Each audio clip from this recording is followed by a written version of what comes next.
नमस्कार दोस्तों, मेरे YouTube चैनल में आप सभी का हार्दिक स्वागत है। आज जो मैं कथा लेकर आई हूँ, वो लेकर आई हूँ आमल की एकादशी की। जी हाँ दोस्तों, फागुन मास के चंद्र महीने के दौरान शुक्ल पक्ष की एकादशी यानी 11वें दिन आमल की एकादशी मनाने का विधान शास्त्रों में बताया गया है।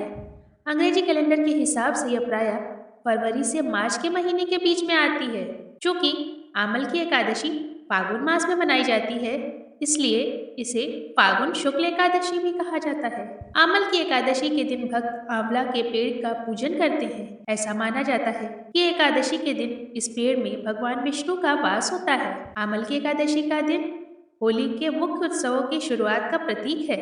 आमल की एकादशी की व्रत कथा 88,000 ऋषियों को संबोधित करते हुए सूत जी ने कहा, हे विप्रो, प्राचीन काल की बात है। महान राजा मंधाता ने वशिष्ठ जी से पूछा, हे वशिष्ठ जी, यदि आप मुझ पर प्रसन्न हैं तो ऐसे व्रत का विधान बताने की कृपा करें जिससे मेरा कल्याण हो। महर्षि वशिष्ठ जी ने कहा, हे राजन, सब व्रतों में उत्तम और अंत में मोक्ष देने वाला आमल की एकादशी का व्रत है। राजा मंधाता ने कहा, हे ऋषि श्रेष्ठ, इस आमल की एकादशी के व्रत की उत्पत्ति कैसे हुई? इस व्रत के करने का क्या विधान है? हे वेदों के ज्ञाता, कृपा कर यह सब वृतांत मुझे विस्तार पूर्वक बताएं। महर्षि वशिष्ठ ने कहा, हे राजन, मैं तुम्हारे समक्ष विस्तार से इस व्रत का वृतांत कहता हूँ। यह व्रत फागुन मास के शुक्ल पक्ष में होता है। इस व्रत के फल से सभी पाप समूल नष्ट हो जाते हैं। इस व्रत का पुण्य 1000 गोदान के बराबर मिलता है। आमल की महत्ता उसके गुणों के अतिरिक्त इस बात में भी है कि इसकी उत्पत्ति भगवान विष्णु के श्रीमुख से हुई है। अब मैं आपको एक पौराणिक कथा सुनाता हूँ। ध्यान पूर्वक श्रवण करो। प्राचीन समय में वैदिक नामक एक नगर था। उस नगर में ब्राह्मण, वैश्य, क्षत्रिय, शूद्र, चारों वर्ण के लोग प्रसन्नता पूर्वक रहते थे। नगर में सदैव वेद ध्वनि गूंजा करती थी। उस नगरी में कोई भी पापी, दुराचारी, नास्तिक आदि न था। उस नगर में जयद्रथ नामक चंद्रवंशी राजा राज्य करता था। वह उच्च कोटि का विद्वान तथा धार्मिक प्रवृत्ति का व्यक्ति था। उसके राज्य में कोई भी गरीब नहीं था और ना ही कंजूस। उस राज्य के सभी लोग विष्णु भक्त थे। वहां के छोटे बड़े सभी निवासी प्रत्येक एकादशी का उपवास करते थे। एक बार फागुन माह के शुक्ल पक्ष की आमल की नामक एकादशी आई। उस दिन राजा और प्रत्येक प्रजाजन, वृद्ध से बालक तक, ने आनंद पूर्वक उस एकादशी का उपवास किया। राजा अपनी प्रजा के साथ मंदिर में आकर कलश स्थापित करके तथा धूप दीप नैवेद्य पंचरत्न छत्र आदि से धात्री का पूजन करने लगा।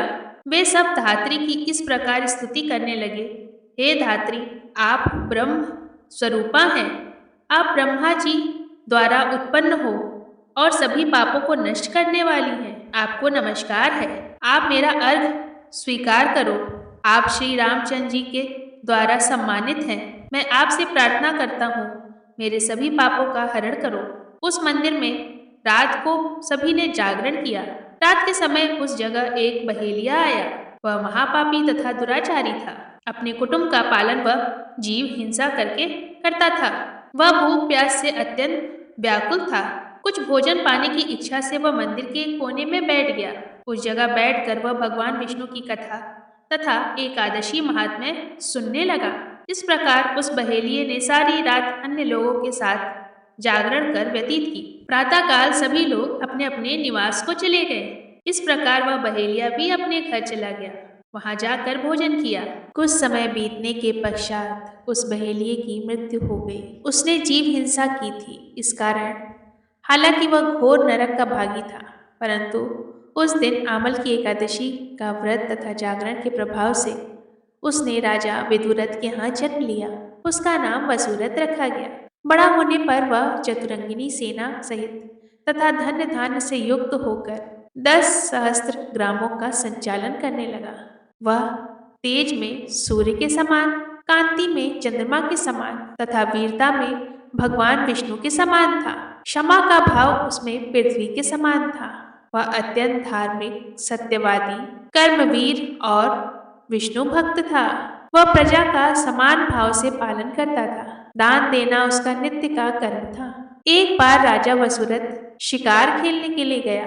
दैव योग से वन में वह रास्ता भटक गया और दिशा का ज्ञान न होने के कारण उसी वन में एक वृक्ष के नीचे सो गया। कुछ समय पश्चात पहाड़ी डाकू वहां आए और राजा को अकेला देखकर मारो मारो चिल्लाते हुए राजा वसुरथ की ओर दौड़े।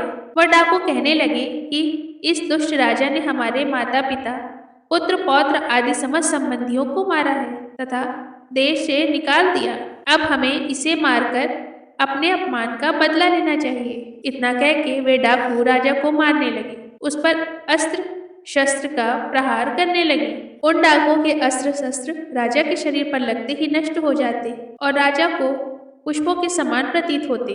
कुछ देर बाद प्रभु इच्छा से उन डाकुओं के अस्त्र शस्त्र उसी पर प्रहार करने लगे, जिससे वे सभी मूर्छित हो गए। उसी समय राजा के शरीर से एक दिव्य देवी प्रकट हुई। वह देवी अत्यंत सुंदर थी तथा सुंदर वस्त्रों तथा आभूषणों से अलंकृत थी।